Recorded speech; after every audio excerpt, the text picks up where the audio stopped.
இன்றைய செய்தியின் தலைப்பு கண்மலையாகிய இயேசு கிறிஸ்து. 1 கொரிந்தியருக்கு எழுதின புஸ்தகம் 1 கொரிந்தியர் 10வது அதிகாரம் 4வது வசனம். எல்லாரும் ஒரே ஞானபானத்தை குடித்தார்கள். ஒரே ஞானபானத்தை குடித்தார்கள். எப்படியெனில் அவர்களோட கூட சென்ற அவர்களுக்கு கூட சென்ற ஞான கண்மலையின் தண்ணீரை குடித்தார்கள். அந்த கண்மலை கிறிஸ்துவே. தலைப்பு என்னது? கண்மலையாகிய இயேசு கிறிஸ்து. ஆமென், ஹல்லேலூயா. இந்த சம்பவம் நடந்தது எகிப்து தேசத்தில் அடிமைதன வீடாகிய எகிப்தின் பாவத்தின் அடிமைதனத்துக்குள்ள இருந்த ஜனங்களை, இஸ்ரவேல் ஜனங்களை கர்த்தராகிய தேவன் தலைச்சம்பிள்ளை சங்காரத்தை செய்து ராபோஜன பந்தியை ஏற்படுத்தி, பஸ்கா பண்டிகை ஏற்படுத்தி, அதில் அவருடைய இரத்தத்தினால் பூசப்படாத அத்தனை வீடையும் தலைச்சம்புள்ள சங்காரத்தை செய்து இந்த செங்கடலிலிருந்து இக்கரைக்கு செங்கடலை 2ஆய் பிளந்து அதனுடைய தண்ணிகள் சுவரை போல சுவராயிருந்து கட்டாந்தரையை போல கீழ்காற்றை வீச வைத்து கட்டாந்தரையை போல் ஆக்கி, அந்த கட்டாந்தரையில் நடக்கிறது போல சூழ்நிலையில் இஸ்ரவேல் ஜனங்களை இக்கரைக்கு கொண்டு வந்தார். கிட்டத்தட்ட 30 லட்சத்துக்கு மேல 40 லட்சம் ஜனங்கள். ஆமென், ஹல்லேலூயா. இக்கரைக்கு கொண்டு வந்தார். இந்த இக்கரைக்கு வந்து சேர்ந்ததும் இந்த 2 பேருக்கு நடுவில் வந்து கொண்டிருந்த அக்னி சம்பவம் இக்கரைக்கு வந்ததும் அவர்களை விட்டு முன்னே வந்து விட்டது. பின்னால இந்த சமுத்திரத்து வழியா வந்த அத்தனை படைகளையும், அத்தனை குதிரை வீரர்களையும், ரதங்களையும் அவர் ஆழிக்குள்ளே, சமுத்திரத்துக்குள்ளே அமிழ்த்து போட்டு இன்றும் சரித்திரத்தில் இடம்பெறும்படியாக வைத்திருக்கிறார். செங்கடல் என்கிற அந்த கடலுக்குள்ளே ஆராய்ச்சி செய்த போது நிறைய ரதங்கள் புதைந்து இருக்கிறதாக, அதாவது அதனுடைய வீலுகள் அந்த வீலு கலந்து போய் அப்படியே அமிழ்ந்து போய் இருக்கிறதாக சரித்திரம் சொல்லுகிறதாக வாசிக்கிறோம். அப்படி ஆண்டவராகிய தேவன் இக்கரைக்கு கூட்டி கொண்டு வந்து சீன் வனாந்தரத்தில் வைத்து நடக்கிற சம்பவம் தான் இந்த கண்மலையாகிய கிறிஸ்து. வாசிங்க பார்ப்போம். 10வது அதிகாரம் 4வது வசனம். எல்லாரும் ஒரே ஞானபானத்தை குடித்தார்கள். எப்படியெனில் அவர்களுக்கு கூட சென்ற ஞான கண்மலையின் தண்ணீரை குடித்தார்கள். அந்த கண்மலை கிறிஸ்துவே. இனி அதே 10வது அதிகாரத்தில் சொல்லப்பட்டிருக்கிறது, இந்த சமுத்திரத்தின் வழியாகவும் மேகத்தின் வழியாகவும் நடந்து வந்ததை ஆண்டவராகிய தெய்வம் எதை சுட்டி காட்டுகிறார் என்றால் மூழ்கி ஞானஸ்தானத்தை சுட்டி காட்டுகிறார். அதாவது சமுத்திரத்தின் வழியாக மேகத்தின் வழியாக நடந்து வந்ததை இது மூழ்கி ஞானஸ்தானத்தை சுட்டி காட்டுகிறது. இப்ப இந்த இடத்துல சற்று சிந்திக்க வேண்டும். இக்கரைக்கு வந்து சீனாய் வனாந்தரத்திலே இருக்கும்போது கண்மலையாகிய இயேசு கிறிஸ்து கூட இருந்து அவங்களுக்கு தேவையான தண்ணீர்களையும் பாதுகாப்பையும் கொடுத்து கொண்டிருந்தது. அவர்கள் ஞானஸ்தானம் பெற்றவர்களும் ராபோஜன பந்தியில கை போட்டவர்களும் என்பதை புரிந்து கொள்ள வேண்டும். ஆமென், ஹல்லேலூயா, ஹல்லேலூயா. பாருங்கள், 3 தலைப்பில் பேசுறேன். 1, உன் வாழ்வாதாரம் கர்த்தர். 2வது, இயேசு நல்லவரும் நன்மை செய்கிறவருமாய் இருக்கிறார். 3வது, ஜீவ ஊற்று, அதாவது ஜீவ தண்ணீர். இந்த 3ஐயும் குறித்து தான் நான் இன்று பேச போறேன், நேரம் இருக்கிறது போல. ஆமென், ஹல்லேலூயா, ஹல்லேலூயா, ஹல்லேலூயா, ஹல்லேலூயா. ரட்சிக்கப்பட்ட நாம் பரம கானான் பரலோகத்தை நோக்கி பிரயாணம் செய்கிறோம். ரட்சிக்கப்பட்ட நாம் பரம கானான் என்கிற பரலோகத்தை நோக்கி பிரயாணம் செய்கிறோம். அன்று இஸ்ரவேல் ஜனங்கள் ரட்சிக்கப்பட்டு ஞானஸ்தானம் எடுத்தவர்கள் இன்று உனக்கும் எனக்கும் ஒப்பானவர்கள். இன்று கர்த்தராகிய இயேசு கிறிஸ்து நம்மை வழிநடத்தி கொண்டிருக்கிறார். பரிசுத்த ஆவியானவர் நம்மளை கண்டித்து உணர்த்தி கொண்டிருக்கிறார். ஆலோசனைகளை தந்து கொண்டிருக்கிறார். எல்லாவித நன்மைகளையும் அவர் பறைசாற்றி கொண்டிருக்கிறார். அன்று கன்மலையாகிய கிறிஸ்து கூட இருந்து அவர்களை வழிநடத்தி கொண்டிருந்தார். கேட்கலாம், 2000 சம்திங் வருஷத்திற்கு முன்னாலேயே இந்த சம்பவம் நடந்து இயேசு கிறிஸ்து வந்து 2025 வருஷம் தானே ஆகுது, அது பல 3000-4000 வருஷத்திற்கு முன்னால் நடந்தது என்று சொல்லலாம். பட் ஆதி முதல் அடிக்கப்பட்ட ஆட்டுக்குட்டியான ஒரு ஆதி முதல்னா தொடக்க முதலே கர்த்தராகிய இயேசு கிறிஸ்து இருந்து கொண்டிருக்கிறார். ஆமென். அதுதான் கன்மலையாகிய இயேசு கிறிஸ்து என்று இந்த செய்திக்கு தலைப்பு வைத்திருக்கிறேன். அன்று கண்மலையாக அந்த பாறை உருண்டு உருண்டு உருண்டு உருண்டு இந்த ஜனங்கள் போன இடத்துக்கெல்லாம் போச்சுதான். இன்றும் ஆண்டவராகிய இயேசுடைய ஆவி, அவருடைய மகிமை, தேவனுடைய மகத்துவம் இன்று நம் போற இடத்துக்கெல்லாம் வந்து நம்மளையும் வழி நடத்தி கொண்டிருக்கிறது. விசுவாசிக்கிறவங்க மட்டும் ஒரு அல்லேலூயா சொல்லலாமே. யாத்திராகம புஸ்தகம் 1வது அதிகாரம் 17வது அதிகாரம் 1வது வசனத்தை ஒரு விசை வாசியுங்கள். பின்பு இஸ்ரவேல் புத்திரராகிய சபையார் எல்லோரும் கர்த்தருடைய கட்டளையின்படியே சீன் வனாந்தரத்திலிருந்து புறப்பட்டு பிரயாணம் பண்ணி ரெவித்தீமிலே வந்து பாளையம் இறங்கினார்கள். அங்கே ஜனங்களுக்கு குடிக்க தண்ணீர் இல்லை. இன்று நம்மளை போல அல்ல. ஆராதனைக்கு வர வேண்டுமா வர வேண்டாமா என்று ஆண்டவருடன் கேட்டு நீங்கள் செய்ய மாட்டீர்கள். எதையாவது ஒரு காரியத்தை செய்ய வேண்டுமானால் இதை செய்ய வேண்டுமா வேண்டாமா என்று வரத்தில் இருக்கிற ஆண்டவரிடம் ஆலோசனை கேட்டு செய்ய மாட்டீர்கள். அது நற்காரியமாக இருந்தாலும் கெட்ட காரியமாக இருந்தாலும் எந்த காரியமாக இருந்தாலும் உங்கள் சுய புத்தியிலே சாய்ந்து கொண்டிருக்கிறீர்கள். ஆனால் அந்த இஸ்ரவேல் ஜனங்களுடைய மூப்பரும் ஜனங்கள் எல்லாம் கர்த்தருடைய இஸ்ரவேல் புத்தராகிய சபையார் எல்லோரும் கர்த்தருடைய கட்டளையின்படியே. சற்று யோசித்து பார்க்க வேண்டும், சற்று சிந்தித்து பார்க்க வேண்டும். இன்று இருக்கிற கிறிஸ்தவர்களைப் போல அல்ல, இன்று கிறிஸ்துவுக்குள் வாழ்கிறேன் என்று சொல்லுகிற ஜனங்களைப் போல அல்ல. அவர்கள் குடும்பத்திலும் இல்லை தனிப்பட்ட வாழ்க்கையிலும் ஆசீர்வாதமான காரியத்திலும் இல்லை தீட்டான காரியத்திலும் எதை செய்தாலும் சுயமாக யோசித்து சிந்தித்து, எங்களுக்கு அறிவில்லையோ, மிரியமும் ஆரோனும் சொன்னது போல கர்த்தர் எங்களோடு பேசலையோ, எங்களுக்கு அறிவில்லையோ, எங்களை கர்த்தர் வழிநடத்தலையோ, மோசை மட்டும்தான் தீர்க்கதரிசியோ, நாங்கள் தீர்க்கதரிசி இல்லையோ என்று முறுமுறுக்கிற கூட்டத்தை உடையவர்களாய் இருந்துவிட்டு உங்கள் சுய சிந்தனையிலே சுய புத்தியிலே சாய்ந்து கொண்டு ஆண்டவருடைய கட்டளைக்கு மாறாக செய்து கொண்டிருக்கிறார்கள். அன்று இஸ்ரவேல் ஜனங்கள் அப்படி அல்ல. இஸ்ரவேல் புத்திரராகிய சபையார் எல்லோரும் கர்த்தருடைய கட்டளையின்படியே சீனாய் வனாந்தரத்திலிருந்து புறப்பட்டு பிரயாணம் போனார்கள். அப்ப அவர்களுக்கு தண்ணி இல்லை. ஆண்டவருடைய வார்த்தையை கேட்டு, அவருடைய கட்டளையை கேட்டு, அவருடைய வசனத்தை கேட்டு இருக்கிற பிள்ளைகளுக்கு ஏன் வனாந்தரத்தில் தண்ணி இல்லாமல் போயிட்டு? இதை சற்று சிந்திக்கிறது தான் கர்த்தர் தருகிற ஆலோசனை. என்னை கேட்கிற தேவனுடைய பிள்ளைகளே, இன்று உங்களைப் போல உங்கள் பிள்ளைகளுக்கு ஏதாவது செய்ய வேண்டும் என்றால், உங்கள் குடும்பத்தில் ஏதாவது செய்ய வேண்டும் என்றால், இதை ஊழியக்காரனிடம் சொன்னால் வேண்டாம் என்று சொல்லி போடுவான். இல்லைங்க அவர் நம் ஏதாவது சொல்லுவார், இது நமக்கு ஆகாது என்று சுய புத்தியில சொந்த சிந்தனையில சாய்ந்து கொண்டு மனமந்தது போல செய்து கொண்டிருக்கிற உங்களைப் போல அல்ல. கர்த்தருடைய கட்டளையின்படி செய்த இஸ்ரவேலருக்கு தண்ணி இல்லை.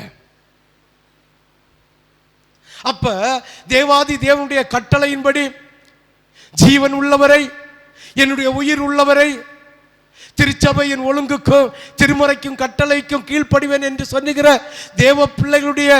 தேவனுடைய கட்டளைக்கு கீழ்ப்படியாமல் இருக்கிற நீங்கள் எம்மாத்திரம் என்பதை புரிந்து கொள்ள வேண்டும்.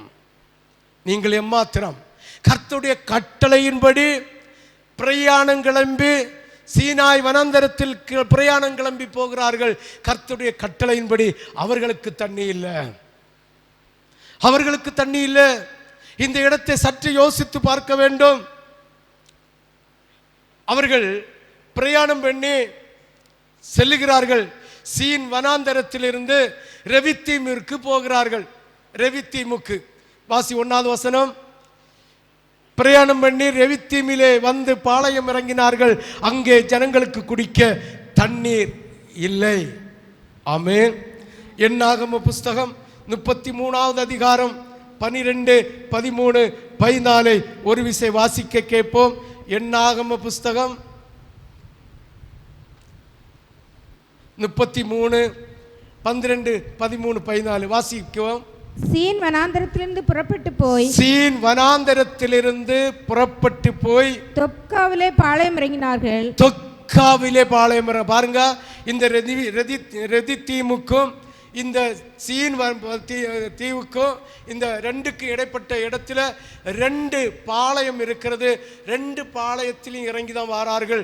2 பாளையத்தினுடைய பேரையும் அர்த்தத்தையும் சொல்லித்தந்து அதற்கூடாக உங்களை இந்த பாலும் தேனும் ஊறிய கானான் தேசத்திற்குள் பிரயாணத்தில் நடத்தி செல்லலாம் என்று நான் கர்த்தருக்குள் விசுவாசிக்கிறேன். வாசி 12வது வசனம். சீன் வனாந்தரத்திலிருந்து புறப்பட்டு போய் தொப்காவிலே பாளையம் இறங்கினார்கள். சொல்லுங்க பாப்போம். அந்த பாளையத்துக்கு பேர் என்னது? தொப்காய். தொப்கா சொல்லுங்க. தொப்கா. ஆமே. தொப்கா. தொப்காவிலே பாளையம் இறங்கினார்கள். தொப்காவிலிருந்து புறப்பட்டு போய் ஆலூசிலே பாளையம் இறங்கினார்கள். ஆமென். ஹalleluya, ஹalleluya, ஹalleluya, ஹalleluya. சீனாய் வனாந்தரத்தில் கிளம்பி எந்த பாளையத்தில் போய் இறங்கினார்கள்? தொப்காவிலே பாளையம் இறங்கி 13வது வசனத்தில் என்ன சொல்லி இருக்கு? தொப்காவிலிருந்து புறப்பட்டு ஆலூசிலே பாளையம் இறங்கினார்கள். ஆலூசிலிருந்து புறப்பட்டு போய் ரெவித்தீமிலே பாளையம் இறங்கினார்கள். அங்கே ஜனங்களுக்கு குடிக்க தண்ணீர் இல்லை. ஆமென். அப்ப ஒன்று தொடங்கி நாளைக்கு நடக்கிற சம்பவம் இல்லை.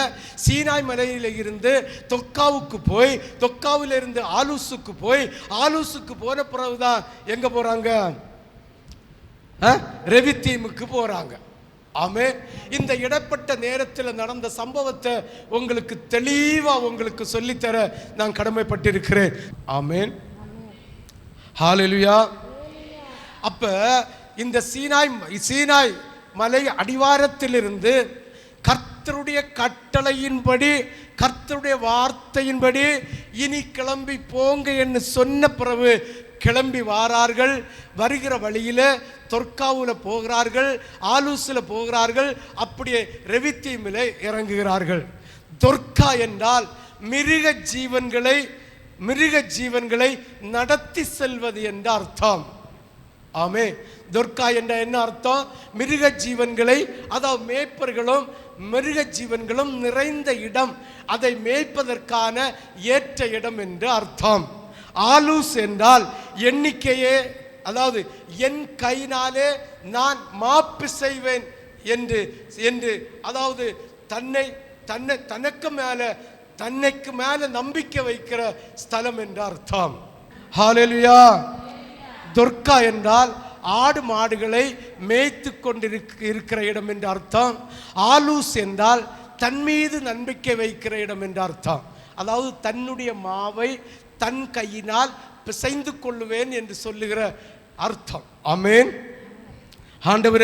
ஆண்டவராகிய தேவன் ஒரு வேலையை கொடுக்கிற சமயம் வரை எப்படி ஆண்டவராகிய தேவன் ஒரு வேலையை, ஒரு தொழிலை, இல்லாவிட்டால் ஒரு கவர்மெண்ட் வேலையை, இல்லாவிட்டால் கொஞ்சம் பணத்தை, இல்லாவிட்டால் சரீர சுகத்தை கொடுக்கிறது வரைக்கும் ஆண்டவரே ஆண்டவரே ஆண்டவரே ஆண்டவரே என்று கூப்பிடுவார்கள். இதே போலதான் இந்த இஸ்ரவேல் ஜனங்களும் ஆண்டவருடைய கட்டளையின்படி, ஆண்டவருடைய வசனத்தின்படி, கர்த்தருடைய உத்தரவின்படி புறப்பட்டு வாரார்கள். இவர்கள் கூட ஆடு மாடுகளும் லட்சக்கணக்கில் இருந்ததாம். ஆமென். நீங்க சிந்திச்சிடப்படாது. இவங்க மட்டும்தான் பொதி சுமல பொதிய சுமந்து வந்தார்கள் நினைச்சிடப்படாது. இவர்களுக்கு அங்கு ஏராளமான ஆடு மாடுகள் இருந்தது. அது மட்டுமில்ல, எகிப்தினுடைய ஆடு மாடுகளையும் அவங்களுக்கு தானாய் கொடுத்து பொருட்களையும் வெள்ளியும் உடைமைகளையும் வஸ்திரங்களையும் கொடுத்து தான் அனுப்பி வைத்தார்கள். இப்ப லட்சக்கணக்கில் ஆடு இருக்கு. மலையிலிருந்து கிளம்பி வாரார்கள். ஆமென், ஹல்லேலூயா, ஹல்லேலூயா. அப்ப தொற்காயில வந்து இறங்கும் போது இவர்கள் ஆடு மாடுகளை மேய்க்கிற பிள்ளைகளாக இருந்தார்கள். தொற்காயில வந்து இறங்குறது வரைக்கும் கர்த்தருடைய கட்டளையை கேட்கிறார்கள், கர்த்தருடைய வார்த்தையை கேட்கிறார்கள். ஆண்டவராகிய தாசனாகிய மோசே சொல்லுகிற ஒவ்வொரு வார்த்தையும் கீழ்ப்படிந்து போகிறார்கள். இப்பொழுது தொற்காவிலே அந்த ஆடு மாடுகளுக்கு மேய்ப்பதற்கான புல்வெளி இருக்கிறது, நல்ல தண்ணி இருக்கிறது.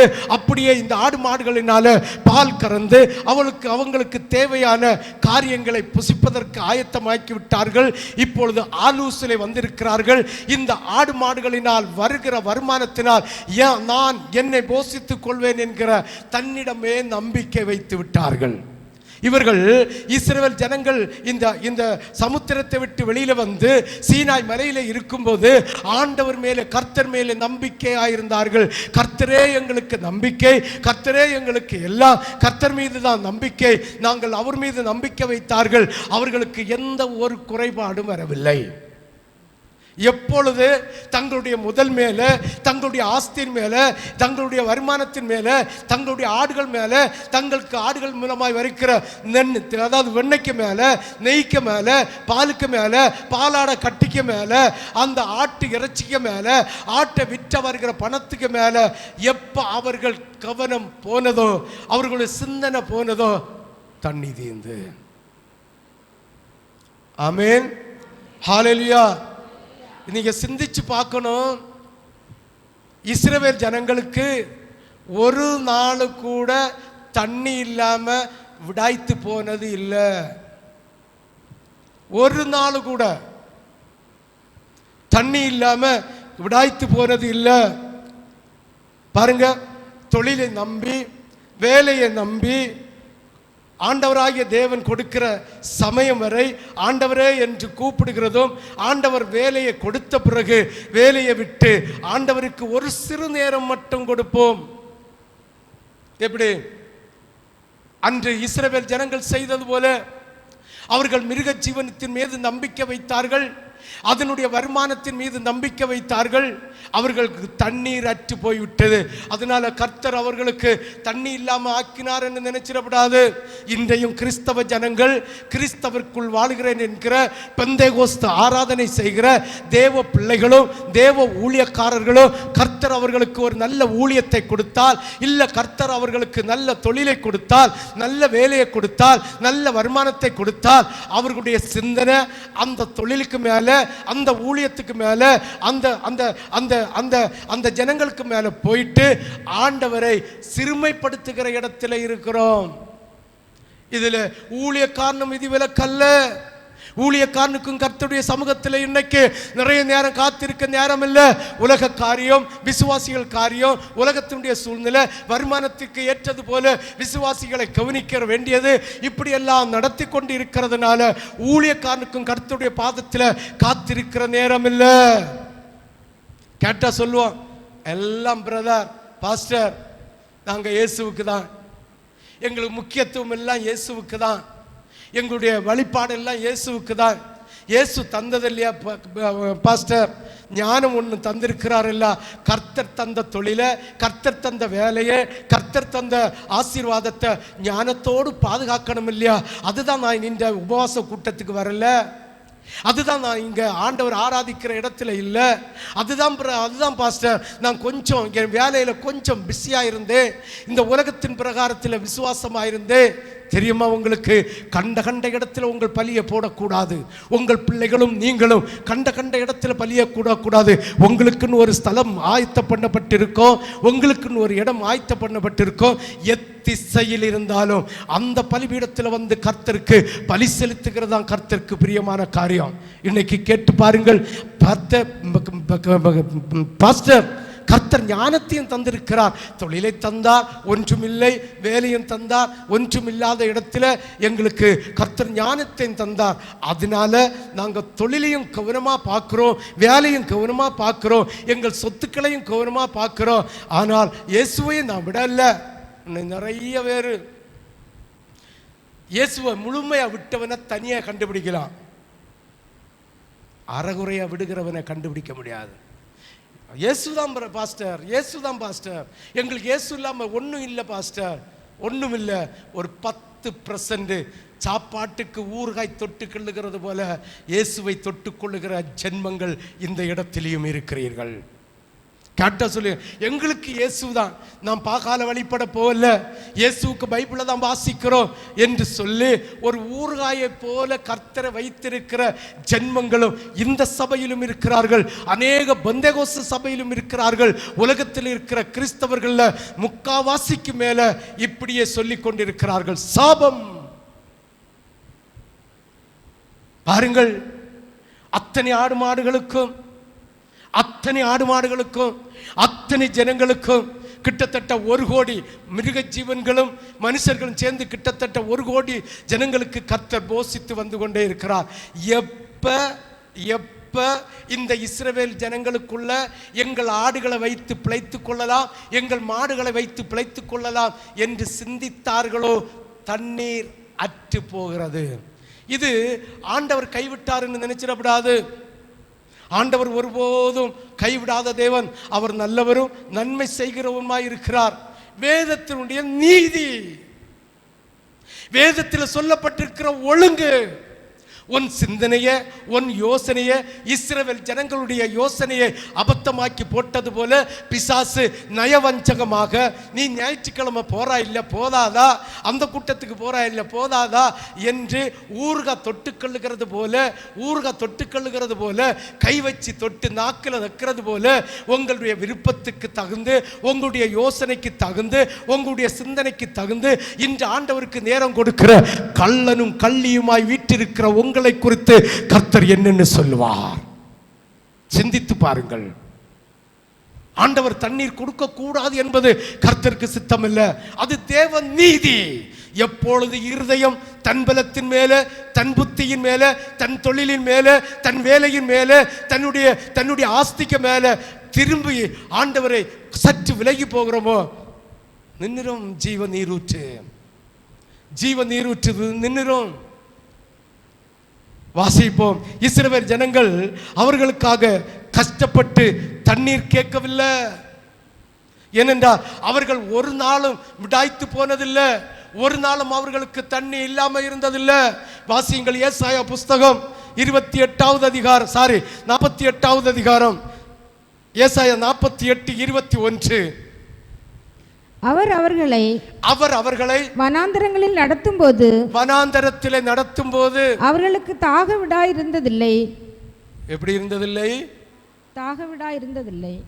ஒரு நாள் கூட அவருக்கு தாகம் வந்து விடாய்த்து இருந்ததில்லை.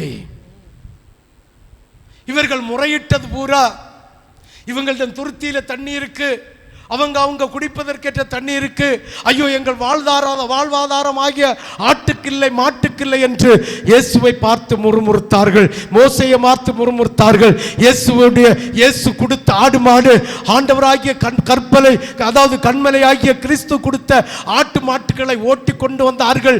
ஓட்டி கொண்டு வந்த போது அவர்களுக்கு விடாய்த்து போகவில்லை, அவர்களுக்கு தாகம் இருந்ததில்லை, அவர்களுக்கு தண்ணி கொடுக்காம இருந்ததில்லை. ஆனாலோ அவர்களோடு கூட வந்த 40-50 லட்சத்துக்கு அதிகமான மிருக ஜீவன்களுக்கு தண்ணீர் தட்டுப்பாடானது. அதனால்தான் இந்த ஜனங்கள் ஆண்டவரை பார்த்து மோசையை பார்த்து முறுமுறுத்தார்கள். ஆண்டவராகிய தெய்வம் எப்பொழுது இந்த மிருக ஜீவன்களுக்கு தண்ணீர் அற்று போச்சு என்றால், இந்த மிருக ஜீவன்களினால் வருகிற ஆதாயத்தினால், வருமானத்தினால் நாம் பிழைத்துக் கொள்ளலாம் என்று இருதயத்தில் எப்போது சிந்தித்து ஆண்டவரை ஊர்கா போல தொட்டுக் கொள்ளலாம் என்று எப்போது இருதயத்தில் சிந்தித்தார்களோ அப்பொழுது வேத நீதியின்படி, வேதத்தினுடைய வார்த்தையின்படி இவர்களுக்கு தண்ணீரற்று போய்விட்டது.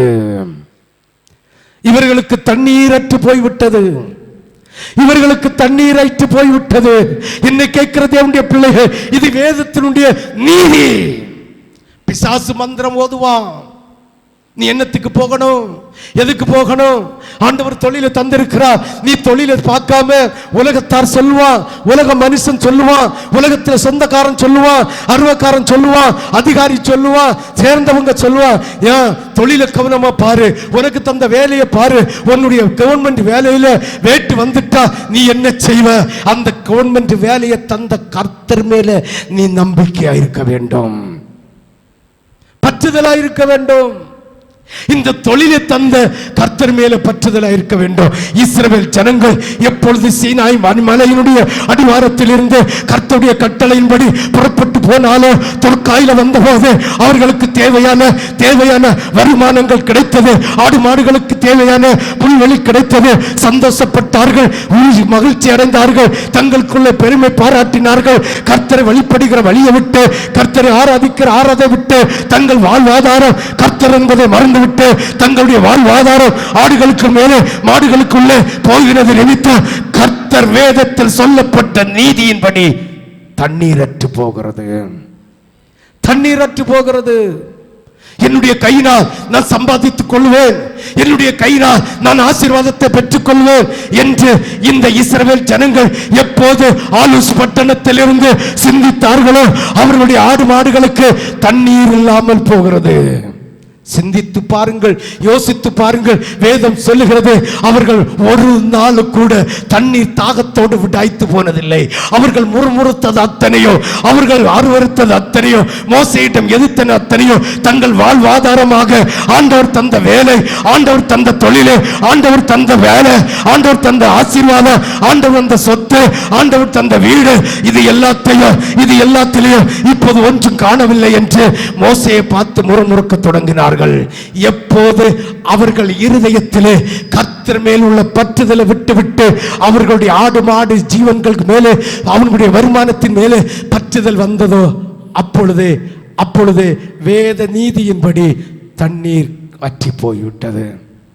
நீ எப்படி இருக்கிற? சிந்தித்து பார், யோசித்து பார். எத்தனை நாள் ஆண்டவருடைய ஆராதனைக்கு டிமிக்கு கொடுத்த, எத்தனை உபவாச கூட்டத்தை நீ அருவருத்த, எத்தனை வீட்டில் நின்றுட்டோம், குடும்பத்தில் நின்றுட்டோம், சொந்த கல்யாணம், சொந்த காரியம், சொந்த கர்மாதி, சொந்த காரியம் என்று எல்லாம் சொல்லி ஆண்டோடைய கூட்டங்களை பிறந்தள்ளின. எத்தனை நாள் பந்தியை நீ ஆசரிக்காமல் இருக்கிற? உலகத்தை நம்பி, உலகத்தினுடைய உபதேசத்தை நம்பி ஞானஸ்தானம் எடுக்காமல் தங்களுடைய வாழ்க்கையோ, தங்களுடைய குடும்பத்தின் வாழ்க்கையோ, பிள்ளைகளுடைய சந்ததிகளையோ நீ ஆண்டவருக்கு பிரியமில்லாத திசையில திருப்பி குடும்பத்தில் ஜெயம் பெற்றுக் கொள்ளாமல் திரும்ப கடன் வாங்குகிற கர்த்தருடைய அடிமையா இருக்காமல் ஜனங்களுடைய அடிமையா இருந்து நீ தேவனுடைய ராஜ்யத்திற்கு போக சுதந்திரிக்காமல் அன்று அடிமைத்தன வீடாகிய எகிப்திலிருந்து வந்த ஜனங்கள் இன்று அவங்க தொழிலில் அடிமைப்பட்டு இருக்கிறார்கள், அவருடைய வருமானத்தில் அடிமைப்பட்டு இருக்கிறார்கள். கர்த்தரே எங்களுக்கு எல்லாம் என்று சொன்ன பிள்ளைகள் அவங்களுடைய வருமானத்தில் அடிமைப்பட்டு போச்சது. இப்ப வேதத்தினுடைய நீதிபடி தண்ணி இல்லாம போகுது. யாத்ராம புஸ்தகம் 17வது அதிகாரம் 3வது வசனத்தை வாசியுங்கள். ஜனங்கள் அவரிடத்திலே தண்ணீர் தவனமாய் இருந்தபடியால் அவர்கள் மோசேக்கு விரோதமாய் முறுமுறுத்து நீர் எங்களையும் எங்கள் பிள்ளைகளையும் எங்கள் ஆடு மாடுகளையும் ஆடு மாடுகளுக்கு தண்ணீர் இல்லை என்பது வந்ததுமே இவர்களுக்கு வாழ்வாதாரத்தில் ஒரு பயம் கொடுத்தது.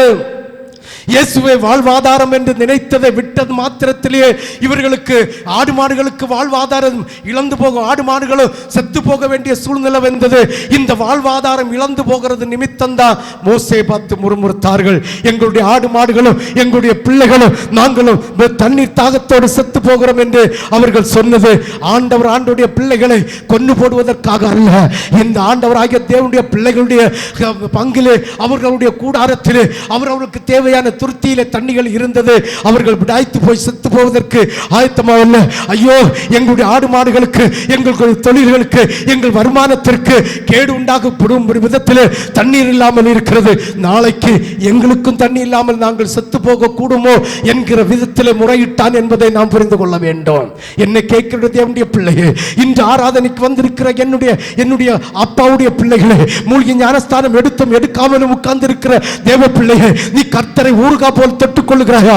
இல்ல, கர்த்தரை எனக்கு வாழ்வாதாரம், கர்த்தரை எனக்கு வாழ்வாதாரம் என்று கர்த்தரை மகிமைப்படுத்தி ஆண்டவருடைய அற்புதத்தையும் ஆண்டவருடைய அடையாளத்தையும் பெற்றுக்கொள்ள விதத்தில் இருக்கிறாயா? உன்னை நீ சற்று சிந்தித்து பார். என்னை கேட்கிற தேவனுடைய பிள்ளையே, என்னை கேட்கிற தேவனுடைய பிள்ளையே, இஸ்ரவேல் ஜனங்களை நடத்தின அதே கற்பாறையிலே உருண்டு உருண்டு போன கண்மலையாகிய கிறிஸ்து தான் இன்று இதே சபையிலே ஒரு மனவாட்டியாக இயேசு உன்னை நடத்தி கொண்டிருக்கிறார். விசுவாசிக்கிறவங்க மட்டும் ஒரு அல்லேலூயா சொல்லலாமே, முழு இருதயத்தோட சொல்லலாமே, முழு இருதயத்தோட சொல்லலாமே. ஆண்டவருக்கு ஒரு கரந்தட்டு கொடுக்கலாமே, ஆண்டவருக்கு ஒரு கரந்தட்டு கொடுக்கலாமே. நீ எந்த புதையலை, எந்த வேலையை, எந்த தொழிலை உனக்கு வாழ்வாதாரமாக வைத்திருக்கிறாய்? எந்த காரியத்தை வாழ்வாதாரமாக வைத்திருக்கிறாய்? நீ கர்த்தரை வாழ்வாதாரமாக வைத்து விட்டார். ஆண்டவராகிய தெய்வம் மிருக ஜீவன்களை மட்டுமல்ல, உலக ஆசீர்வாதங்களை மட்டுமல்ல, உலக மகத்துவத்தை மட்டுமல்ல, ஆண்டவர் வானத்திலிருந்து மழையை பெய்ய செய்து, பனியை பெய்ய செய்து, பூமியில் இருக்கிற அத்தனை ஆசீர்வாதங்களையும் ஆண்டவராகிய தேவன் உன் தலையிலே தடைப்பட்டிருக்கிற அத்தனை ஆசீர்வாதங்களையும் உனக்கு தர வல்லவராயிருக்கிறார். விசுவாசிக்கிறவர்கள் மட்டும் ஒரு அல்லேலூயா சொல்லலாமே. நீ எங்கே போய் கொண்டிருக்கிறாய்? உன் சிந்தனை எங்கே போய் கொண்டிருக்கிறது? என்னை கேட்கிற தேவனுடைய பிள்ளைகள், அந்த இஸ்ரவேல் ஜனங்கள் தங்களுடைய வாழ்வாதாரம் கர்த்தர் என்று சொல்லி சீனாய் மலை அடிவாரத்திலே செங்கடலில் வந்து தாமதித்த போது, அன்று கர்த்தருடைய கட்டளைக்கு கீழ்ப்படிந்து, கர்த்தரே எங்களுக்கு வாழ்வாதாரம் என்று சொல்லி கர்த்தருடைய கட்டளைக்கு கீழ்ப்படிந்து போய் துர்கா என்கிற பாளையத்தில் இறங்கின போது, ஆடு மாடுகளுக்கு நல்ல மேய்ச்சலும் ஆடுகளுக்கு நல்ல தண்ணீர் வந்தபோது, அவருடைய இருதயம் ஆலோசனை வரும்போது எங்களுடைய மாவை நாங்களே பிசைத்து சாப்பிடுவோம், ஆண்டவராகிய தேவன் தந்த தொழில் எங்களுக்கு போதும் என்று எப்பொழுது இருதயத்திலே நினைத்தார்களோ, ஆண்டவருடைய பிரசன்னம், ஆண்டவருடைய அன்பு, ஆண்டவருடைய கிருபை, ஆண்டவருடைய இரக்கம் அவர்களை விட்டு மாறி போச்சு. என்னை கேட்கிற தேவனுடைய பிள்ளையே, இன்று இதயம் எங்கே இருக்கிறது? ஆண்டவராகிய இயேசு கிறிஸ்துவை ஊறுகா போல தொட்டு நக்கிற இடத்துல இருக்கிறதா? வாழ்வாதாரம் இயேசுதான் என்கிற நம்பிக்கையில இருக்கிறதா? இல்ல வேலை, தொழில், ஆஸ்தி, சொத்து, வருமானம், பணம், அதிலே உன்னுடைய வாழ்வாதாரம் இருக்கிறதா என்று சிந்தித்து பார். நீ எத்தனை நாள் வாழ்வாதாரத்தை நம்பி, உலகத்தின் வாழ்வாதாரத்தை நம்பி, இயேசு என்கிற வாழ்வாதாரத்தை விட்டு ஆண்டவராகிய சபைக்கு டிமிக்கி கொடுத்திருக்கிறாய்? ஆண்டவருடைய ஆலயத்தில் ஆண்டவருக்கு ஆராதனை செய்யாமல் போனாய். அவருடைய பிரசன்னம் உன்னை விட்டு நீங்கிட்டு, இஸ்ரவேல் ஜனங்களை விட்டு நீங்கிட்டு, விடாய்த்து போயிருந்ததாம். கர்த்தராய ஆதாயமாக நீ நினைக்காம, உன் தொழில், வருமானம், பணத்தை, வேலையை நீ ஆதாயமாக நினைத்தால், அந்த ஆதாயத்தில் அந்த வருமானத்திலிருந்து வருகிற வருமானம் உன் கையில தங்காது மக்கா. கடன் திரும்ப வாங்குறவங்களாயிருப்பீர்கள், திரும்ப வாங்குறவங்களாயிருப்பீங்க. தண்ணீர் இல்லாமல் போகும், ஜீவ ஊற்று இல்லாமல் போகும், தேவனுடைய பிரசன்னம் மற்ற போயிடும். அது உனக்கு தெரியாது. பிசாசானவன் உனக்கு தருகிற தந்திரம், அது சின்ன தந்திரம் அல்ல. உன்னுடைய வாழ்க்கையை சூறையாடி உலகத்தினுடைய இச்சையில், உலகத்தினுடைய ஆசா பாசத்தில், உலகத்தில் வருமானத்தில் உன் சிந்தனையை செலுத்த வைத்து உன்னை நரகத்துக்கு கொண்டு போவதற்காக அவனுடைய கண்ணியில் விழுந்து விடாதீர்கள் என்பது கர்த்தருடைய உன்னதமான உருக்கமான எச்சரிக்கை.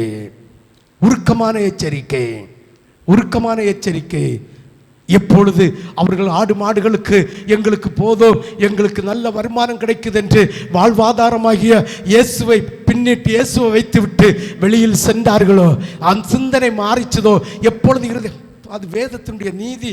கர்த்தர் கைவிடாத தேவன், அவர் நல்லவரோ நன்மை செய்கிறவருமாயிருக்கிறார். அவர் ஒருபோதும் உன்னை கைவிட்டுட்டாரு. கர்த்தர் அடிச்சிட்டா. கர்த்தர் அடிச்ச இன்னும் நீ உயிரோடு இருக்குதியா? இல்ல கர்த்தர் அடிச்ச பிறகு நீ உயிரோடு இருக்குதியா?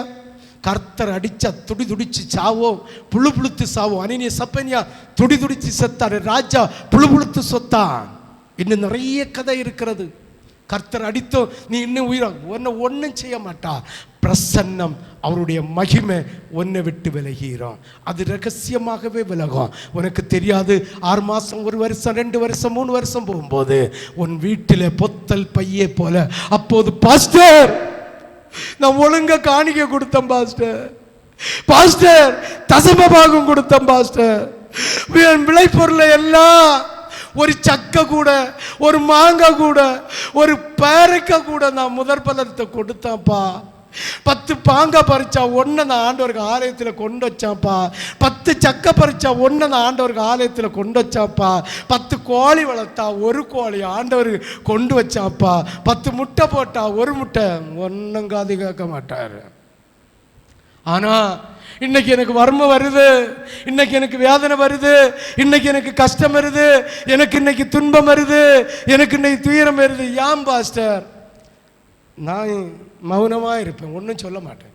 சிரிச்சிட்டு சரி ஜோம் பண்ணுவோம், ஒரே வார்த்தையில் முடிச்சிடுவேன். கர்த்தர் நல்லது செய்வார், ஜோம் பண்ணுவோம், அதோடு முடிச்சிடுவேன். இஸ்ரவேல் ஜனங்கள் தண்ணி இல்லாமல் தாகம் எடுப்பதற்கு தங்களுடைய வாழ்வாதாரமாயிருந்த கர்த்தரை விட்டுவிட்டு எப்பொழுது ஆடு மாடுகள் மேலே இந்த வாழ்வாதாரத்தை சிந்தித்தார்களோ அப்பொழுதே அவருடைய வாழ்க்கையில் முறுமுறுக்க தொடங்கினார்கள். மோசையை முறுமுறுத்தார்கள். மோசையோடு விரோதமாக பேசுகிறார்கள். எங்களை கொன்று போடவா இங்கு கூட்டிட்டு வந்து இந்த சபையில் கூட்டி சேர்த்தது கொன்று போடவாக்கா? இப்போது உமக்கு ஜெபம் கேட்கல, தண்ணீர் தரமாட்டீரோ, அது தரமாட்டீரோ, எங்கள் மாடு ஜீவன்கள் எல்லாம் செத்து போகிறது, எங்கள் வாழ்வாதாரம் தொலைஞ்சு போகுது என்று இந்த மோசையை பார்த்து முறுமுறுத்தது. கர்த்தரை பார்த்து முறுமுறுத்தார். இப்படி 10 தடவை முறுமுறுத்து 10வது தடத்தில் சாவாமை மீதி இருந்தது அத்தனையும் சங்கரிச்சு போட்டார். காடை இறைச்சியை கொண்டு கொடுத்து. சற்று யோசிக்கணும், கற்று யோசிக்கணும். பரம கானானுக்குள்ளே நாம் பிரயாணம் செய்வோம். ஏன் மிருக ஜீவன்களுக்கு ஏன் தண்ணீர் குறைப்பட்டது? ஏன்? கர்த்தரை வாழ்வாதாரமாய் பார்த்தார்கள், பிறகு மிருக ஜீவன்களை வாழ்வாதாரமாய் நினைத்தார்கள். நல்லா யோசிக்கணும். கர்த்தர் விடுகிறதில்லை. கர்த்தருடைய நீதி அது. அவருடைய பிரசன்னம், அவருடைய ஜீவ நீரூற்று விட்டு போய்விடும். ஆனால் நீ கர்த்தரை ஆராதிப்ப, கர்த்தரை தான் ஜெபிப்ப, கர்த்தரை தான் துதிப்ப, வசனத்தை தான் வாசிப்ப, எல்லா மண்ணாங்கட்டியும் செய்வ. ஆனால் கர்த்தரை ஒரு ஊர்கா போல ஓரத்தில் வைத்து விட்டு வாழ்வாதாரம் கர்த்தர் என்று நம்பிக்கை இல்லாமல், வாழ்வாதாரம் கர்த்தர் என்று நம்பிக்கை இல்லாமல் உன் பிள்ளைகளுக்கு படிப்பை நம்பி, உன் பிள்ளைகளுக்கு வருமானத்தை நம்பி, ஒன்றுக்கு வருமானத்தை நம்பி வாழ்வாதாரம் கல்வி என்றும், வாழ்வாதாரம் வேலை என்றும், வாழ்வாதாரம் தொழில் என்றும், வாழ்வாதாரம் விவசாயம் என்றும், வாழ்வாதாரம் சொத்துகள் என்று நீ சிந்தித்தால் தேவனுடைய நீதி அவர் ஒன்னே, அவருடைய பிரசன்னம் ஒன்றை விட்டு மாறி போயிடும். நீ துதிப்ப. நான் சொன்னேன் தெரியுமா, கொஞ்சம் நேரத்தை அரை கண்ணச்சு பார்க்கணும். பாஸ்டர் கிட்ட போகும்னா கை தக்கு சக்கு சக்கு சக்கு சக்குன்னு அடிக்கும். இதே மாதிரி ஒரு ஆவிதான், இதே மாதிரி ஒரு ஆவிதான். ஆண்டவருடைய பிரசன்னம் உன்னை விட்டு விலகி போகியும், ஆண்டவரை வாழ்வாதாரம் என்று நீ சிந்தித்து ஆண்டவருடைய ஆலயத்திற்கோ, ஆண்டவருடைய வேலைகளுக்கோ, ஆண்டவருடைய மகிமைக்கோ நீ முக்கியத்துவம் கொடுக்காமல் நீ உன்னை ஒளித்து வைத்து கொண்டு போகிறாய் என்றால் அந்தோ பரிதாபம், அந்தோ பரிதாபம். எதற்காக உனக்கு சரீர பலத்தை தருகிறார்? எதற்காக சரீர ஆரோக்கியம் தருகிறார்? எதற்காக உன் குடும்பத்துக்கு மிஞ்சின வருமானத்தை தருகிறார்? கர்த்தருடைய ராஜ்யம் கட்டி எழுப்புவதற்காக.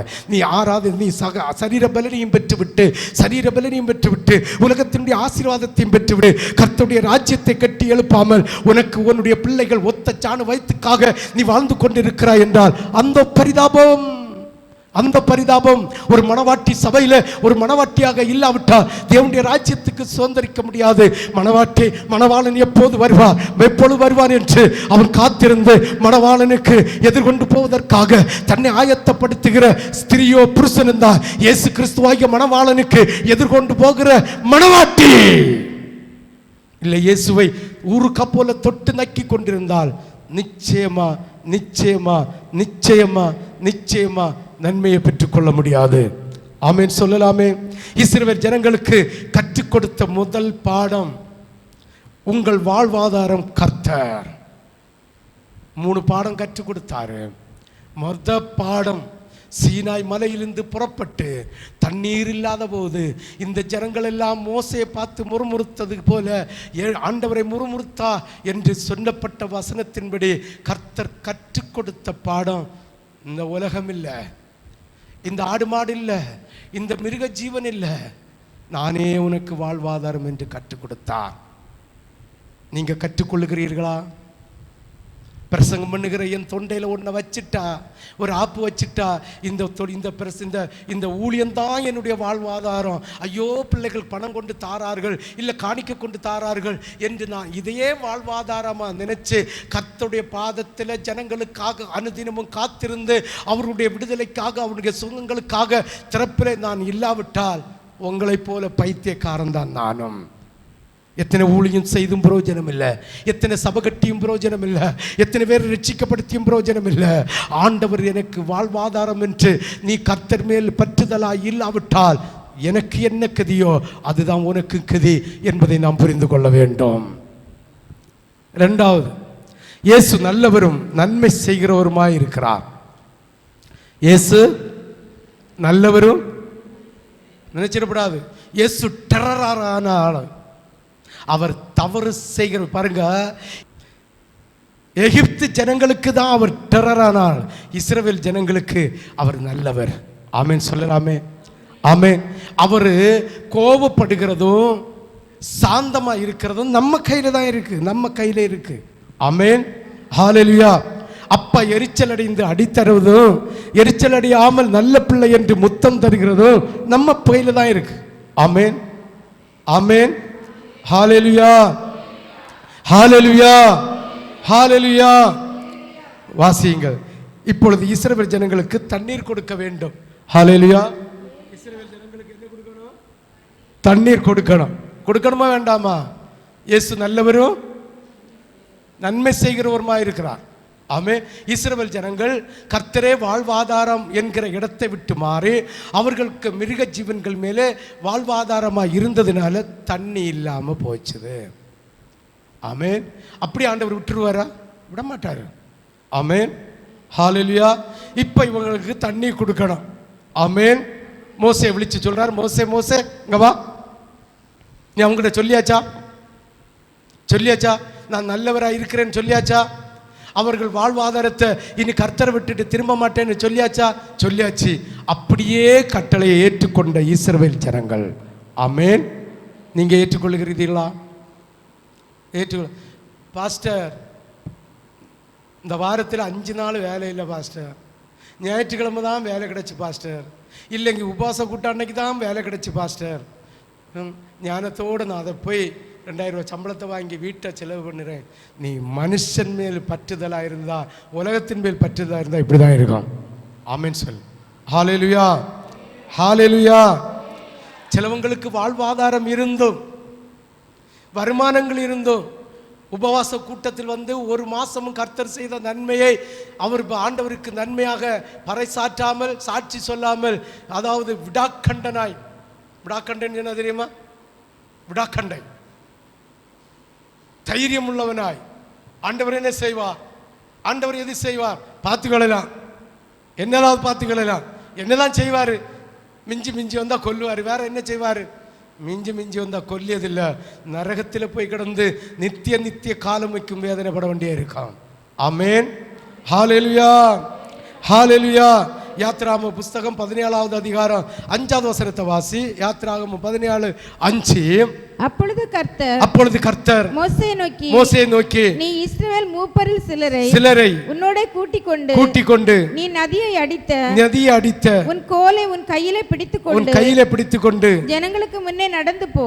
ஆமென் ஹல்லேலூயா ஹல்லேலூயா ஹல்லேலூயா ஹல்லேலூயா ஹல்லேலூயா. இஸ்ரவேல் ஜனங்கள்கிட்ட சொல்லு, வாழ்வாதாரம் என்னன்னு விசுவாசித்தீங்களா? விசுவாசம் வச்சிட்டியா? வச்சிட்டான்ப்பா.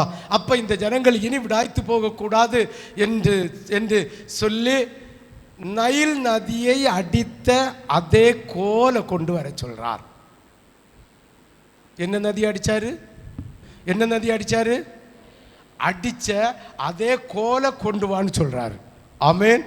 ஹalleluya, ஹalleluya, ஹalleluya, ஹalleluya, ஹalleluya. நதி அடித்த கோல், நதி நைல் நதியை அடித்த அதே கோல். யாத்திராகமம் 7வது அதிகாரம் 20-21 வாசி. யாத்திராகமம் 7வது அதிகாரம். கர்த்தர் கட்டளையிட்டபடி, கர்த்தர் கட்டளையிட்டபடி மோசேயும் ஆரோனும் செய்தார்கள். மோசேயும் ஆரோனும் செய்தார்கள். பார்வோனுடைய கண்களுக்கு முன்பாகவும், பார்வோனுக்கு கண்களுக்கு முன்பாகவும், அவன் ஊழியக்காரரின் கண்களுக்கு முன்பாகவும், அவன் ஊழியக்காரனுடைய கண்களுக்கு முன்பாகவும் கோலை ஓங்கி நதியில் உள்ள தண்ணீரை அடிக்க, நதியில் உள்ள தண்ணீர் எல்லாம் இரத்தமா மாறிவிட்டது. அடுத்த வசனம், எகிப்தின் நதியின் மீன்கள் செத்து நதி நாறி போயிற்று. பாருங்க, ஆண்டவருடைய கையில இருக்கிற கோல் என்னத்துக்கு அர்த்தம் சொல்லு? வசனம். ஆமென், ஆமென். இந்த வசனத்தை சொன்னது நிமித்தம், ஆண்டவருடைய வார்த்தையை பின்பற்றாமல், ஆண்டவருடைய வசனத்தை பின்பற்றாமல், ஆண்டவருக்கு ரட்சிப்பை பெறாமல், ஆண்டவருடைய உடன்படிக்கை விருத்த சேதனத்தை செய்யாமல், இன்று மூழ்கி ஞானஸ்தானத்தை எடுக்காமல் அன்று இருந்த ஜனங்களுக்கு அது நாற்றம் உண்டாகிறதா இருந்தது. அந்த கோலை தான் கொண்டு வர சொல்றார். அந்த கோலை இதுதான் வேதம் சொல்லுகிறது. தள்ளப்பட்ட கல் தலைக்கு மூளை கல்லாகவும், விசுவாசிக்காதவருக்கு அது தள்ளப்பட்ட கல்லாகவும் இருக்கிறது. ஒரே வசனம் உண்டு. தடுக்கி விழுவதற்கும் அந்த வசனம்தான், ஜீவனை பெற்றுக் கொள்வதற்கும் அந்த வசனம்தான்.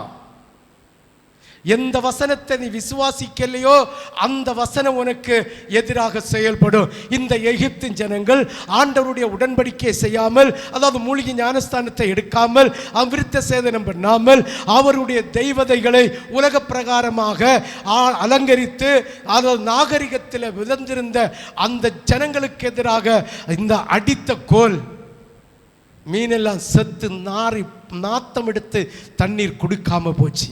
மோசேட்ட சொல்றார், அந்த கோலை தான் நீ கொண்டு வா. இந்த இஸ்ரவேல் ஜனங்கள் எல்லாம் அந்த விசுவாசிக்காத ஜனங்களுக்கு அடித்த கோலை பார்த்து பயந்து போயிருக்கிறார்கள். அவர் கோலை எடுத்து அடிச்சிருவாரு, கோலை எடுத்த மீன் நாரிரும், தண்ணி கொடுக்காம போயிரும் என்று அலறி அடித்து கொண்டிருக்கிறார்கள். சொல்லு, அது விசுவாசிக்காதவர்களுக்கு, இது விசுவாசிக்கிறவர்களுக்கு. என்னை கேட்கிறது தேவனுடைய பிள்ளையே, ஆண்டுடைய வசனத்தை வசனத்தின்படி ஏற்றுக்கொண்டு, ஆண்டுடைய உபதேசத்தை உபதேசத்தின்படி ஏற்றுக்கொண்டு, ஆண்டுடைய வார்த்தையின் கட்டளையின்படி ஏற்றுக்கொண்டு, ஆண்டுடைய வார்த்தையிலே உன்னுடைய இருதயத்தை கொடுத்து ஏற்றுக்கொள்ளாவிட்டால் அதே கோல் தான், அதே வசனம்தான் உன் குடும்பத்தில் நாற்றம் எடுக்க வேண்டிய சூழ்நிலையை உருவாக்குவார். இப்ப அதே கோலை தான் கொண்டு வர சொல்றார் ஆண்டவர், கொண்டு வர சொல்றார். சொல்லுகிறார் 21 வாசி. நதியின் மீன்கள் செத்து நதி நாறி போயிற்று. நதியின் தண்ணீரை குடிக்க எகிப்தியருக்கு கூடாமற் போயிற்று. எகிப்து தேசம் எங்கும் இரத்தமாயிருந்தது. அடுத்தது கூட வாசி. எகிப்தின் மந்திரவாதிகளும் தங்கள் மந்திரவித்தையினால் அப்படி செய்தார்கள். கர்த்தர் சொல்லியிருந்தபடி பார்வோனின் இருதயம் கடினப்பட்டது. சரி, அதை விட்டு நல்லா புரிஞ்சுலுங்க.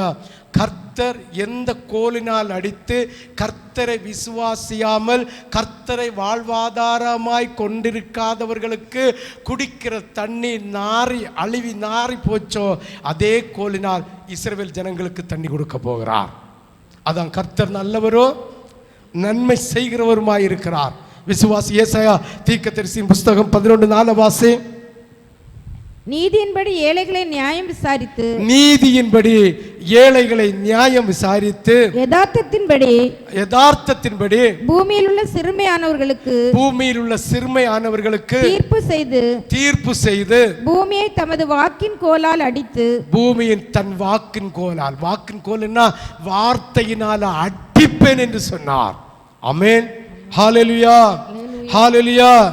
அப்ப கோல் என்றால் வார்த்தை. ஆண்டவருடைய வார்த்தையை விசுவாசிக்காத ஜனங்களுக்கு அந்த வார்த்தையினால தண்ணீர் குடிக்காமல் நாற்றமடித்து போகிறது. அந்த வார்த்தையை விசுவாருங்க. தங்களுடைய வாழ்வாதாரம் ஆடு மாடுகள் என்று சொல்லி கர்த்தரை விட்டு விலகினது நிமித்தம் தண்ணீர் கிடைக்காததினால் அழுது புரண்டு அதாவது ஆண்டவரோடு புலம்புகிறார்கள். அந்த புலம்பரை கர்த்தர் கேட்டார், ஐயோ நான் கூட்டிக் கொண்டு வந்தேன், இவர்களுக்கு தண்ணி கொடுக்காமல் செத்து போனால் அந்த எகிப்து ஜனங்கள் நான் கொண்டு போனாய் சாப்பாடு கொடுக்க முடியாம கொன்னு போட்டான் என்று சொல்லுவார்களே என்று சொல்லி கர்த்தர் நன்மை செய்ய இறங்குகிறார். ஆமென், ஹல்லேலூயா, ஹல்லேலூயா. அவர் சொல்லுகிறார், என்னையும் என் வார்த்தையும் விசுவாசிக்காதவனுக்கு ஆக்கினை தீர்ப்பு உண்டு, விசுவாசிக்கிறவனுக்கு விலையேறப்பெற்ற நன்மைகளையும் நித்திய ஜீவனையும் கொடுப்பேன். 1 பேதுரு 2வது அதிகாரம் 6வது வசனம். கர்த்தரையும் கர்த்தருடைய வார்த்தையும் விசுவாசிக்கிறவனுக்கு விலையேறப்பெற்ற நன்மைகளை செய்வேன், விசுவாசிக்காதவனுக்கு ஆக்கினை தீர்ப்பு உண்டு என்று சொல்கிறார். 1 பேதுரு 2வது அதிகாரம் 6வது வசனம் தானே. அந்தபடியே இதோ தெரிந்து கொள்ளப்பட்டதும் விலையேறப்பெற்றதுமாய் இருக்கிற மூலைக்கல்லை சீயோனில் வைக்கிறேன், அதன் மேல் விசுவாசமாய் இருக்கிறவன் வெட்கப்படுவதில்லை என்று வேதத்திலே சொல்லி இருக்கிறது. வெட்கப்பட்டு போவதில்லை. ஆண்டவர் மேலேயும் ஆண்டவருடைய வார்த்தையின் மேலேயும் வாழ்வாதாரமாய் நினைத்து நீ விசுவாசமா வைந்தா ஒருபோதும் வெட்கப்பட மாட்ட. விசுவாசத்தினால் நீதிமான் பிழைப்பான். எகிப்துக்கு குடிக்க முடியாத தண்ணீரை உண்டாக்கின தேவன். ஆமென், ஹல்லேலூயா, ஹல்லேலூயா. பரிசுத்தவான்கள் ஆகும்படி அழைக்கப்பட்ட விசுவாசிகளுக்கு எழுதுகிறதாவது கர்த்தர் சொல்லுகிறார். எப்படி? பரிசுத்தமாகும்படி அழைக்கப்பட்ட விசுவாசிகளுக்கு எழுதுகிறதாவது என்று பவுல் 2-3 இடத்துல எழுதியிருக்கிறார். சிந்தித்து பாருங்கள். உங்களையும் என்னையும் அழைத்தது நோக்கம் கர்த்தரே வாழ்வாதாரம் என்று சொல்லி அவர் நல்லவரும் நன்மை செய்கிறவருமாய் இருக்கிறபடியினால் அவருடைய நன்மைகளை பெற்றுக்கொள்ளும்படியாய் பரிசுத்தமாகும்படியாய் அழைக்கப்பட்டிருக்கிறது. இன்னும் நீ விபச்சாரமாடலிலையும் உலகத்தினுடைய அந்த அந்தகாரத்திலையும் உலகத்தினுடைய சாபத்திலும் பாவத்திலும் அக்கிரமத்திலும் உலக சூழ்நிலையிலையும் வாழ்ந்து கொண்டிருப்பதற்காக அல்ல. சிந்தித்து பார், யோசித்து பார். 3வது ஜீவ ஊற்று, அதான் ஜீவ தண்ணீர். தண்ணி கொடுத்தாச்சு. மூப்பர்களை கூட்டிட்டு வந்து சொன்னார், அடின்னு சொன்னார், அடிச்சார். அதை ஒரு படத்தில் பார்த்தேன்.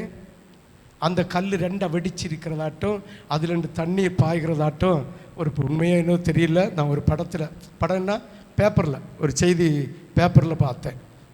ஏதோ ஒரு ஊழியக்காரன் எனக்கு அனுப்பியிருந்தது. உண்மையான நான் போய் பார்க்கல, அது உண்மையாக இருக்கணும். ஆமென், ஹல்லேலூயா. மூப்பரை கூட்டிகிட்டு போனார். தண்ணியை கொடுத்தாச்சு, திரும்ப வரணும். ஜீவ ஊற்று ஊறிக்கொண்டிருக்கு. இப்போ தண்ணீர் இல்லாமல் போகிறது. ஏன்னு தெரியுமா? ஜீவ ஊற்று இல்லாமல் போகிறது. சபை எடுபட்டு போன பிறகு ஒருத்தனுக்கும் வசனம் கிடைக்காது. நல்லா புரிஞ்சுக்கணும். வசனத்தை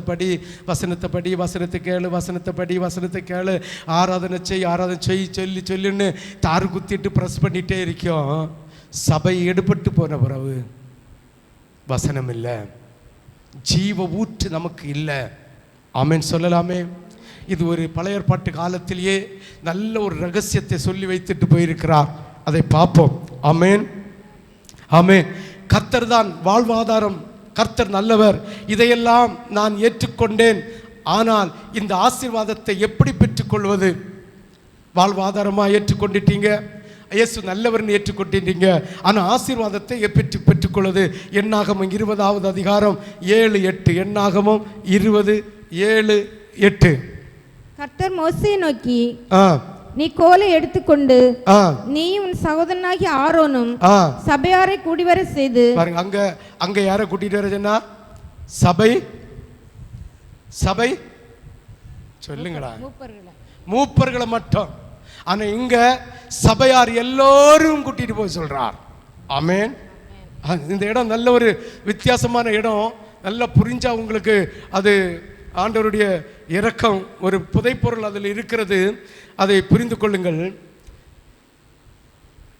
20வது அதிகாரம், எண்ணாகமம் 20வது அதிகாரம் 7-8 வாசி. கர்த்தர் மோசேயை நோக்கி நீ கோலை எடுத்துக்கொண்டு நீயும் உன் சகோதரனாகிய ஆரோனும் சபையாரை கூட்டிக் கொண்டு வந்து அவர்கள் கண்களுக்கு முன்னே கன்மலையை பார்த்து பேசுங்கள். அப்பொழுது அது தன்னிடத்தில் உள்ள தண்ணீரை கொடுக்கும். அங்க அடிச்ச சொன்னார், இங்க பேச சொன்னார். ஆமென் சொல்லு. ஆமென். அது நான் அடிச்சதுக்கு இடத்துக்குள்ள நான் போகல, பேச சின்ன இடத்துக்குள்ள போகல. அதுதான் புரிஞ்சுக்கொள்ளுங்க. பாருங்க, சகோதரனாகி ஆரோனும் சபையாரை குட்டி வர செய்து அவர்கள் கண்களுக்கு முன்னாலே கண்மலையை பார்த்து பேசுங்கள். அப்பொழுது அது தன்னிடத்தில் உள்ள தண்ணீரை கொடுக்கும். இப்படி நீ அவர்களுக்கு கண்மலையிலிருந்து தண்ணீரை புறப்பட பண்ணி சபையாருக்கும் அவர்கள் மிருக ஜீவன்களுக்கும், யாருக்கெல்லாம்? மிருக ஜீவன்களுக்கும். இவர்கள் முறையிட்டது பூரா அவங்களுக்கு தண்ணி இல்லாமல் இல்லை, வாழ்வாதாரம் அற்று போனது நிமித்தம் மிருக ஜீவன்களுக்கும் குடிக்க கொடுப்பாய் என்றார். அப்பொழுது மோசே தனக்கு கர்த்தர் கட்டளையிட்டபடியே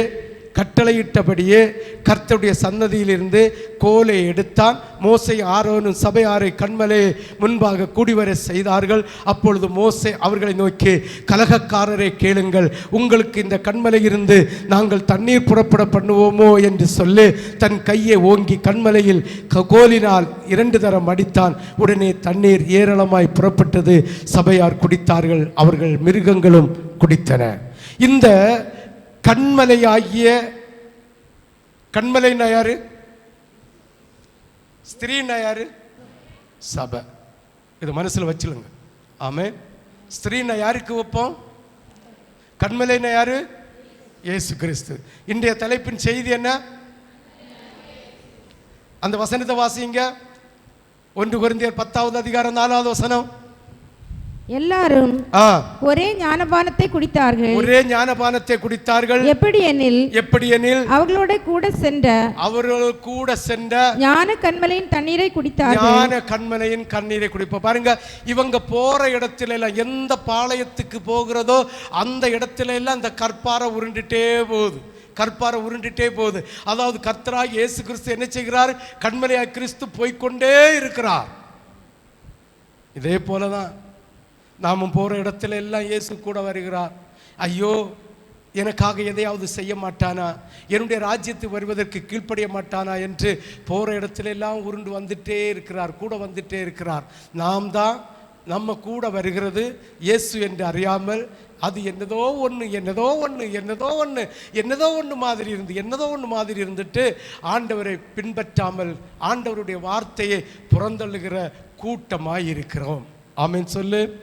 ஹல்லேலூயா, ஹல்லேலூயா, ஹல்லேலூயா. இங்க கர்த்தராகிய தேவன் இந்த கண்மலையாகிய பாறைய மிரியமிட்ட பொறுப்பை கொடுத்தார். யார்கிட்ட? ஏன்னா 40-50 லட்சம் ஜனங்கள், 40-50 லட்சம் மிருக ஜீவன்கள், இதுக்கு எல்லாம் போட்டு அங்கே வந்து தண்ணி குடிச்சா வந்துட்டா அடி நடக்கம்னு, சண்டை நடக்கும்னு ஒரு ஒழுங்கை செய்ய வைப்பதற்காக இந்த கண்மை. நீங்கள் இன்னைக்கு இஸ்ரவேலுக்கு போனால் மிரியம் ராக்குன்னு வச்சிருக்கான். ஆமென். மிரியம் ராக்குன்னா மிரியம், அந்த பாறைக்கு பேர் மிரியன் வச்சிருக்கான். ஆமென். பாருங்க, அந்த பாறைக்கு அதாவது கண்மலை அந்த தண்ணீர் வாரதுக்கு அந்த பாறைக்கு பொறுப்பா யாரை வச்சிருந்தது? மிரியம்மை வச்சிருந்தது. ஆமென். அவதான் ஒவ்வொரு சந்ததிக்கும் நீ வா இவங்க வாருங்க எல்லாருக்கும் தண்ணி கொடுத்து ஒழுங்குபடுத்தி நடத்துகிற வேலை மிரியமுக்கு இருந்தது. பெரிய கஷ்டம். பிரசங்கம் பண்ணிட்டு போயிடலாம், செய்து கொடுத்துட்டு போயிடலாம். இதை ஒழுங்கு நடத்துகிற இடம் இருக்கே, நகம் வெட்டினியா, நகத்தை கழுவுனியா, முகத்தை கழுவுனியா, காதுக்கு பேக்க கழுவுனியா, நகத்தை பேய் போல வச்சிருக்குதியா, வீட்டில் சினிமா பார்க்குதியா, இல்லை டிவி பார்க்குதியா, செல்லில் சாட்டை பார்க்குதியா, நீ யாரு கூட ஃபோனில் பேசிய அநியாயம் செய்யன்னு இந்த நடத்துகிற காரியம் இருக்கு. இதில் தான் மேய்ப்பர்கள் செத்து போகிறது. சொல்லிட்டு போயிட்டோம்னா ஒரு பிரச்சனையும் இல்லை. சொல்லிட்டு போகிற கூட்டத்தில் அப்போஸ்தலர்களை நியமிக்கம் இல்லை. உண்மையான ஒரு அப்போஸ்தலர் சபையை நடத்துகிறான் என்றால் அந்த வார்த்தையின்படி, சொல்லுகிற வார்த்தையின்படி நடத்தாதவன் அவன் அயோக்கியன், அப்போஸ்தலன் அல்ல. ஆமென், ஹல்லேலூயா, ஹல்லேலூயா. இந்த நடத்தும் போது தான் இந்த பிள்ளைகளும் பெரியவங்களும், நான் இத்தனை வளர்ந்து பிள்ளைகளை வச்சிருக்கேன், நான் ஒத்த காலில் நிற்கணுமா, இவனுக்கு என்ன கிறுக்கான்னு கேட்பாங்க, இவனுக்கு என்ன பைத்தியமானு கேட்பாங்க. நீ கேட்டாலும் சரி கேட்கலும் சரி, ஆண்டவர் சொல்ற வார்த்தையின்படி நடத்துகிறதா அடியவனுடைய வேலை. ஆமென், ஹல்லேலூயா, ஹல்லேலூயா, ஹல்லேலூயா. பாருங்க, அடையாளம் மரியம் சபைக்கு அடையாளம். சபையின் பொறுப்பு கிறிஸ்துவிடம் இருந்தது. ஜீவ வார்த்தையை பெற்று ஜனங்களுக்கு கொடுக்க வேண்டும். ஆமென். இந்த மிரியமுக்கு வேலை என்ன? இந்த இயேசுவிடம் கற்பாறையிலும் இருந்து ஜீவ ஊற்ற பெற்று ஜனங்களுக்கு கொடுக்கணும். ஊழியக்காரன்னா நல்லா புரிஞ்சுக்கணும், ஊழியக்காரங்கன்னா ஆண்டவராகிய இயேசு கிறிஸ்துவிடம் இருந்து ஜீவ வார்த்தையை பெற்று ஜனங்களுக்கு கொடுக்கிற பொறுப்பு தான் இந்த போதகர் என்கிற பொறுப்பு. ஆமென். ஊழியக்காரன் என்பது ஜீவ வார்த்தையை பெற்று கொடுக்கணும். இங்க பாருங்க, இப்ப மிரியன் செத்து போனா, மிரியன் நெஞ்சு போனா, செத்து போனா. ஆமென், ஹல்லேலூயா, ஹல்லேலூயா. நீரூற்று நின்னது, கண்மலை நீரூற்று என்னஞ்சது நின்னுட்டு, அப்படியே நின்னுட்டு, ஜனங்களுக்கு குடிக்க தண்ணி இல்லை. ஆமென், ஹல்லேலூயா, ஹல்லேலூயா. பாருங்கள், சபையின் பொறுப்பு கிறிஸ்துவிடம் இருந்தது. ஜீவ ஊற்றை பெற்று ஜனங்களுக்கு கொடுக்க வேண்டும். சபை இருக்கிற வரைக்கும் மாத்திரம்தான் கிறிஸ்துவிடம் இருந்து ஜீவ வார்த்தையை பெற்று கொடுக்க முடியும். சபை என்னைக்கு எடுபட்டு போகுதோ ஜீவ வார்த்தை கிடைச்சாது. என்ன கிடைக்காது சொல்லுங்களா? ஜீவ வார்த்தை கிடைக்காது. அதுக்கு அடுத்தது, நீ தேவனுடைய வரத்திலிருந்து வார்த்தைகள் பெற்றுக்கொள்ளலாம், வசனங்களை பெற்று, நடக்காத காரியம். ஆமென், ஹல்லேலூயா, ஹல்லேலூயா. எப்போதெல்லாம் சகோதரர்கள் ஒருமித்து கூடி வாசம் செய்கிறார்களோ அப்போதெல்லாம் சபை என்ற அர்த்தம். ஞாயிற்றுக்கிழமை மட்டும் அல்ல. நம்ம நினைக்கிறோம் ஞாயிற்றுக்கிழமை மட்டும்தான் சபைன்னு நினைக்கிறோம். எப்ப எல்லாம் சகோதரர்கள் சகோதரிகள் ஒருமித்து வந்து வாசம் செய்கிறோமோ அப்போதெல்லாம் சபை கூடி வருகிறது என்று அர்த்தம். ஆமென். நம்ம என்ன நினைக்கிறோம்? ஞாயிற்றுக்கிழமை தான் சபை கூடி வருவோம், சபை ஆராதனை, ஓய்வு நாள் ஆராதனை, பரிசுத்த ஆராதனை, ஆண்டவருக்கு ஆராதனை செலுத்த வேண்டும் என்று சொல்லி மற்ற நாட்களை எல்லாம் டிமிக்தி கொடுத்து கொண்டே இருக்கிறோம். இன்னைக்கு சொல்றேன், ஆண்டுடைய வார்த்தை அதி சீக்கிரம் நின்று போகுது. ஆண்டுடைய வார்த்தையை கேட்டு, ஆண்டவருடைய வசனத்தை கேட்டு, ஆண்டுடைய சமூகத்தில் ஆண்டவரை துதித்து பாடி ஆண்டவரை மகிமைப்படுத்த நீ தவறிக்கொண்டிருக்கிறாய் என்றால் நீ ஆண்டவருடைய வார்த்தையை கேட்பதற்கு தடை வருகிறது என்று கர்த்தர் உணர்த்தி தருகிறார். விசுவாசிக்கிறவங்க மட்டும் ஒரு அல்லேலூயா சொல்லலாமே? முழு இருதயத்தோடு ஒரு அல்லேலூயா சொல்லலாமே? வாசி என்னாகமோ 20:7-8 ஒரு விஷயம் கூட வாசி. கர்த்தர் மோசேயை நோக்கி, நீ கோலை எடுத்து, நீ கோலை எடுத்துக்கொண்டு நீயும் உன் சகோதரனாகிய ஆரோனும் சபையாரை கூடிவர செய்து, சபையை கூடிவர செய்து. ஆமென், ஹல்லேலூயா, ஹல்லேலூயா. அப்ப சபை என்றால் ஜனங்கள் என்ற அர்த்தம். இந்த ஜனங்களை கூட்டி வர செய்து, இந்த ஜனங்களை கூட்டி வர செய்து, இந்த ஜனங்கள் தேவனோடு பேசணும். ஆண்டவரோடு பேச பேச, ஆண்டவருடைய வார்த்தையை பேச பேச பேச கண்மலை இருந்து ஜீவ ஊற்று வந்து கொண்டே இருக்கும். நீ மௌனமாய் இருந்தால் வராது, நீ வீட்டில் இருந்தால் வராது. ஒரு மனுஷன் சொன்னான், அவன் சர்ச்சுக்கு போண்டான், வீட்டில் இருந்து ஜோம் பண்ணாம அது என்ன, இப்ப வீட்டில் தலைகுத்தரா இருந்து ஜோம் பண்ணிட்டு இருக்கிறான். ஆண்டவருடைய சபை கூடி வருதலை நீ விட்டு விட்டாய் என்றால் அந்தோ பரிதாபம், அந்தோ பரிதாபம், அந்தோ பரிதாபம். சிந்தித்து பார்க்க வேண்டும், யோசித்து பார்க்க வேண்டும். சபையை கூப்பிட்டு பேசுங்கள் என்று சொன்னார். பேசுங்கள் என்று சொன்னார். இரண்டாவது கோல், தேவனுடைய வார்த்தையை பேச பேச கண்மலையிலிருந்து தண்ணீர் வந்து கொண்டே இருந்தது. வாக்குத்தத்தங்களையும் ஆண்டு பாருங்க, தேவனுடைய வார்த்தையை பேசுங்க, வாக்குத்தத்தங்களையும் வசனங்களையும் எடுத்து பேசுங்கள். நீதிமானுடைய வாய் ஜீவ ஊற்று, ஜீவ ஊற்று. ஆண்டவருடைய வசனத்தை பேச பேச பேச ஆண்டவர் தன்னுடைய வாயிலிருந்து மற்றவர்களுக்கு பருகக்கூடிய, மற்றவர்களுக்கு தாகம் தீர்க்கக்கூடிய ஜீவ ஊற்று உண்டாகுமா? நீ ஆண்டவரோடு பேசாமல் சபை கூடி வருதலை விட்டுவிட்டு ஆண்டவரோடு பேசாமல் நீ உன்னுடைய சுய சிந்தனையின் மேல், சுய புத்தியின் மேல் சாய்ந்தால் அந்த பரிதாபம், அந்த பரிதாபம். ரோமருக்கு எழுதின புஸ்தகம் 10வது அதிகாரம் 10வது வசனம். நீதி உண்டாக, நீதி உண்டாக, இருதயத்திலே விசுவாசிக்கப்படும், இருதயத்திலே விசுவாசிக்கப்படும். ரட்சிப்பு உண்டாக, ரட்சிப்பு உண்டாக, வாயினாலே அறிக்கை பண்ணப்படும். அவ்வளவுதான்.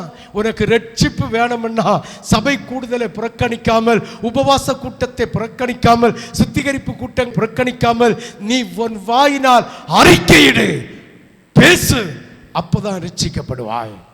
ரட்சிக்கப்பட்டேன் என்று சொல்லிவிட்டு ஆண்டவருடைய ஆராதனைகளையும் ஆண்டவருடைய ஜெபங்களையும் புறந்தள்ளிவிட்டு வாழ்வாதாரத்தில் ஆண்டவர் கர்த்தர் தான் வாழ்வாதாரம் என்பதை விட்டுவிட்டு, கர்த்தர் நல்லவரும் நன்மை செய்கிறவருமாய் இருக்கிறார் என்பதை விட்டுவிட்டு உன் மனமந்த போக்கிலே உன் சுய புத்தியிலே சாய்ந்து கொண்டிருப்பாயானால் அந்த பரிதாபம்.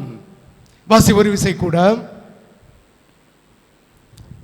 நீதி உண்டாக, நீதி உண்டாக, இருதயத்திலே விசுவாசிக்கப்படும், இருதயத்திலே விசுவாசிக்கப்படும். ரட்சிப்பு உண்டாக, ரட்சிப்பு உண்டாக, வாயினாலே அறிக்கை பண்ணப்படும். ஆமென். எப்பொழுது மிரியம் செத்து போனாலோ தண்ணீர் நின்று விட்டது, தண்ணீர் நின்று விட்டது, தண்ணீர் கிடைக்கல. இதுக்கு அர்த்தம் கர்த்தர் அன்னே சொல்லி வச்சுட்டு போனா, ஸ்திரீ சபைக்கு ஒப்பு, கண்மலை கிறிஸ்துவுக்கு ஒப்பு. சபை எடுபட்டு போனால் ஜீவ ஊற்று நின்று போகும், ஜீவ ஊற்று நின்று போகும். ஆண்டவருடைய வசனம் நின்று போயிடும். அவருடைய ரகசிய வருகையில் சபை எடுத்துக்கொள்ளப்படும். அடுத்தது சபை கூடி வருதல் நிற்காது. என்னை கேட்குற தேவனுடைய பிள்ளையே, நீ அன்று சபை கூடணும், சபைக்கு போகணும், சபைக்கு துதிக்கணும், ஆராதிக்கணும் சொன்னால் நோ, நடக்கவே நடக்காது, நடக்கவே நடக்காது. அந்த காலம் வர போகிறது. மனசை மாற்று.